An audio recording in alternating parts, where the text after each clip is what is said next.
Мынакей, таң калыштуу жаңылыктар качан болот экен деп чыдамсыздык менен күтүп турдуңуз беле. Анда мына бул видеону аягына чейин көрүңүз. Кыргызстан Американын кара тизмесине кирип, кыргызстандыктар Америкага кирүүгө тыюу салынып келген эле.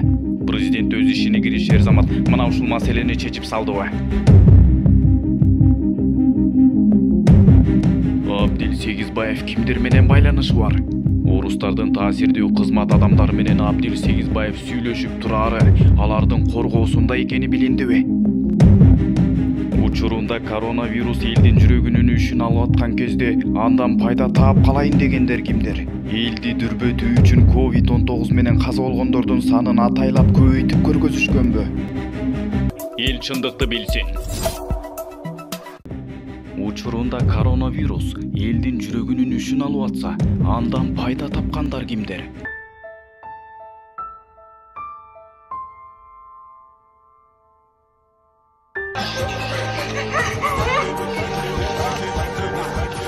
Кыжалак болдум да. Yok, tarih altında. Cevap verenler durup bakın.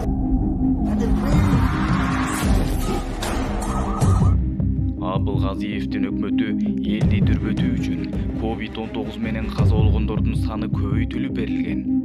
Коронавирус инфекциясынан дарылоо протоколун өз учурунда кабыл алынган эмес, ошондой эле гуманитардык жардамды эсепке алууда жана бөлүштүрүүдө оңбогондой катачылыктар кеткен. Абылгазиевдин өкмөтү элди ойлоп, коронавирустун алдын албай, оору жайылып атса пайда издегенбе? Өкмөт башчысынын милдетин аткарган Артем Новиков коронавирус боюнча түзүлгөн комиссиянын маалыматын укту. Атап айтканда антикоагулянттарды жана башка маанилүү дармектерди камтыган COVID-19 илдетин дарылоонун 3-чү протоколу Саламаттык сактоо министри Космосбек Чолпонбаев тарабынан 1 айдан ашуун мезгилден соң кабыл алынган. Ал эми дарылоонун 3-чү протоколу өкмөт башчысы Абылгазиев тарабынан. Абылгазиевдин өкмөт учурунда гуманитардык жардам уурдалган, акчалар ысырап болгон, кээ бир жетекчилер бизнес жүргүзүшсө, кээ бирлери белгилүү бир компаниялардын же адамдардын кызыкчылыктарын көздөшкөн. Коронавирустан запкы жегендердин себеби каржылоонун начардыгы, кээ бир жетекчилердин алысты көрө билбегендиги, ач көздүгү болгон.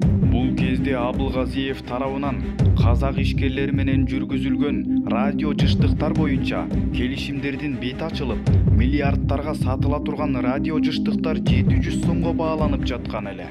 Казак ишкерлери тарабынан 10 миллиард сом берилгени тууралуу сөз болуп жаткан. Мындай чар жайыттан улам фармакологиялык компаниялар тараптан коронавирус инфекциясын дарылоо үчүн маанилүү дары-дармектер республикага кечигүү менен алынып келинип, ал өлкөдөгү дары-дармектердин тартыштыгына жана аларга карата баанын өсүшүнө алып келген. Аптекаларда акча дегенде жанын берген сугалак фармацевттер пайда табыш үчүн дарынын баасын кымбаттата баштаган. Комиссия мүчөлөрү тараптан келип түшкөн медициналык гуманитардык көмөктү кабыл алуу жана аны эсепке алууну так жана ачык айкын тутумунун жоктугу тууралуу жыйынтык чыгарылган. Көрсөтүлгөн жардам тууралуу жана ооруканаларга берилген гуманитардык жардамдар тууралуу маалыматтар ортосунда айырмаланган фактылар аныкталган. Элге гуманитардык жардам катары азык-түлүк таратууда Бишкек мэриясы мэр Азиз Суракматов, аппарат жетекчиси Балбак Түлөбаев тарабынан гум жардамдардын азык-түлүктөрдү муктаж элге таратпай эле дүкөндөргө түшүрүлүп жатканына жол болсун. Бул тууралуу видеолор тартылып алынган. Ал эми Таш ТВ сыяктуу айыл өкмөтүнүн жетекчилери элге гум жардамга келген миллиондогон акчаларды өз ара бөлүшүп алышкан. Абылгазиевдин кетирген мүчүлүштүктөрүнөн улам 2-чи дарылоо протоколуна ылайык 2020-жылдын июнь айында сатылып алынган дары-дармектер 3-чү дарылоо протоколунун кабыл алынышына байланыштуу пайдаланылбай калган. Буга байланыштуу Кыргыз Республикасынын Саламаттык сактоо министрлигине караштуу медициналык техника жана дары-дармек менен камсыздоо департаментинин кампаларында аталган дары-дармектердин чоң көлөмү табылган. Мамлекеттик органдар комиссияга Семетей госпиталын жана ооруканаларды кайра түзүүгө жана профилин өзгөртүп түзүүгө кеткен чыгымдар тууралуу кеңири финансылык отчет берилген эмес. Куба Кубатбек Боронов ал абалды оңдоп келаткан. Коронавирус менен күрөшүү боюнча айыгышпас күрөштү Кубатбек Боронов өкмөт башына келген соң баштайт.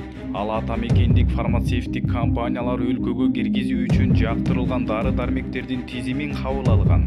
Абылгазиевдин өкмөтү учурунда коронавирус болуп көрбөгөндөй көбөйүп, апогейине жетип, анын ордун алган Кубатбек Боронов ал абалды оңдоп келаткан.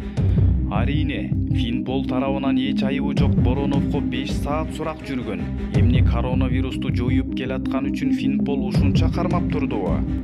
Коронавирус илдетин жайылтууда өз салымын кошушкан Руслан Казакбаевдин бир тууган келини, ошол кездеги социалдык тармактарды жетектеген вице-премьер Алтынай Өмүрбекова менен саламаттык сактоо министри Космосбек Чолпонбаевдин Финполдон суудан кургак чыгып жатканы, Финполдун капчыгын калыңдатканынан улам болуп жүрбөсүн. Жөнөкөй эле мисал, коронавирус убагында спецполиклиниканын жетектеген Гүлмира Баитова өзүнүн жакындарына мыйзамсыз айына 160 000 сомдон айлык чектеп, калгандардын баарын акчасыз кезексиз отпускага айдап жиберген. Андан көрө тегиз эле баарына бирдей акча берсе дурус болмок. Ал эми Гүлмира Баитова менин богума ким куурай сая алат эле дегендей атаандаштарын шылдыңдап, капчыгыңда пулуң турганда ким мага даап сөз айта алат деп манчыркап турган убагы. Кеңеш менин жыйынтыгын Артем Новиков чыгарабы? Таң калыштуу. Азыр өкмөт башчы болом деп жулунуп турган Бабановдор коронавирус маалында эстеликтей болуп катып калышпай кайда жүрүштү?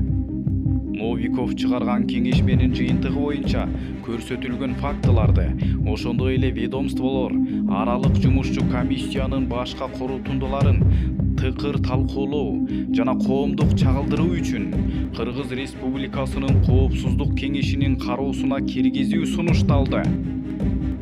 Кыргыз Республикасынын саламаттык сактоо министрлигине ведомстволор, аралык жумушчу комиссиянын мүчөлөрү тарабынан жүргүзүлгөн талдоочулардын жана сунуштамалардын негизинде жумушчу комиссия тарабынан саламаттык сактоо тутумундагы көрсөтүлгөн кемчиликтерди жоюу боюнча иш-чаралар планын даярдоосу тапшырылды.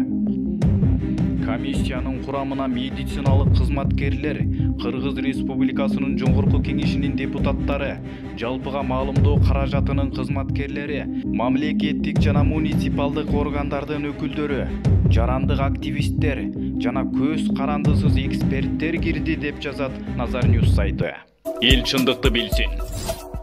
Чолпонбек Абыкеев, баарыбыз биригип коррупционерлерге каршы чыкпасак, Садыр Жапаровдун, Камчыбек Ташиевдин күчү жетпейт. Коррупционерде атамекен, кичимекен деген түшүнүк жок. Коррупционерде тууган жердеш урулаш деген түшүнүк жок.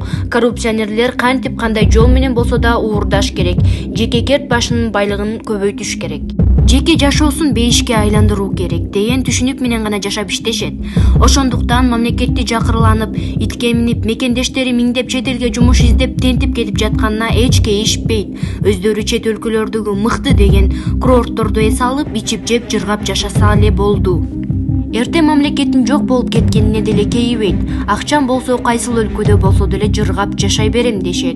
Анан сенин корооңдогу 1000 койду уурдап алып, анын бирин кайрасага союп берип коноктоп койсо, төбөң көккө жетип, баланча мага жардам берди, баланча мени конок кылды деп кубанып, ага болушуп, таламын талашып кыйкырбашың керек. Мындай акмакчылыкка, акылсыздыкка барбашың керек дейт жазуучу Чолпонбек Абыкеев. Президенттик шайлоого чыкканга чейин Абдил Сегизбаев орустардын атайын өкүлдөрү менен сүйлөшүп, бекем ишенимге киргенден кийин аламанга аттанганы кабарланган. Башкы талапкердин айласын кетирип, кыйла компроматтар менен 1 ай бою жарга такап турду. Акыры Садыр Жапаров ачуусу келип Сегизбаевдин кылмыштары бар экенин айтканы баарыбыздын эле эсибизде. Эгерде эркек болсо, бетме-бет сүйлөшөлү. Качпаңыз. Ал эми бул кадрды байкай турган болсок, Садыр Жапаров ызалангандыктан Байтор өтө катуу айтып аткандыгын көрүүгө болот. Себеби дегенде Садыр Жапаров эмне үчүн дебатка келбей жатканын дагы түшүндүрүп айткан. Садыр Жапаров мен дебатка барып ушак айыңдарды же кандайдыр бир талаш тартыштарды сүйлөшкөндөн көрө мен элдин көйгөйүн угуп, элдин маселесин чечип, эл кыдырып, эл аралап, элдин оюн угуп жүргөнүм жакшы деп билдирген. Жана дагы мына ушуларды кошумчалаган. Андан кийин сот реформасын жасаганда дагы билесиздер, ар кандай ушак таратып, бут тозуп, мени четке сүрүп туруп, анан кийин өзүлөрүнө ылайыктап сот системасын түзүп алган. Бул дагы факт. Мына 8 жыл мурунку эле окуя. Айтып атпайбы, баягы теледебаттан баягы коркуп анан келбей койду деп. Коркудай менен да бир жер саттымбы, эл саттымбы, же болбосо мамлекеттен бир тоок гана менчиктеп алдымбы? Андай жок да менде. Менин баскан жолумдун бардыгын карап көрүштү, анан эч нерсе таппай, ошо Каптагайыпты областтык губернаторду заложник кылып алдырган деген шылтоо менен камашты да. Анан эгерде мен ушундай эле бир корко турган болсом, же болбосо ошол күнөөм бар болсо, ушу 2012-жылы же 2017-жылы камаганда, ушу Каптагайыпты заложник кылып алдың деп камабай, мени ошол күнөөлөрүм боюнча, же болбосо ичкен жегеним боюнча, же болбосо ошол жанагы оппоненттерим айтып аткан ушундай бир кылмыштуу фактыларым болсо, ошолор менен камайт эле да. Анан ошон үчүн мен ошол ушак айтышып, ал жерде акыйнеге айтышып ушак териштиргем келген жок, ошон үчүн барган жокмун дебаттарга. Мындай болсо камалмак да туурабы? Шайлоо бүттү, кул тийбестик алынды. Кызыгы УКМКнын экс төрагасынын кылмыштары бар болсо, эмнеге ээн эркин басып жүрөт Абдил Сегизбаев? Бул боюнча өздүк булагыбыз билдиргендей, орустардын таасирдүү кызмат адамдары менен Абдил Сегизбаев сүйлөшүп турары, алардын коргоосунда экени жашыруун эмес. Демек, Кремльге көз каранды бийлигибиз башка оппонентти камай албай бир топко чайналчудай го, деп жазат Азия News гезити Булак Назар News. Эл чындыкты билсин. Дональд Трамп буга чейин мусулмандар көп жашаган өлкөлөрдүн жарандарына Америкага кирүүгө тыюу салган эле. Коопсуздук чарасын көргөн Трамптын администрациясы бул тизмени улам узартып келген.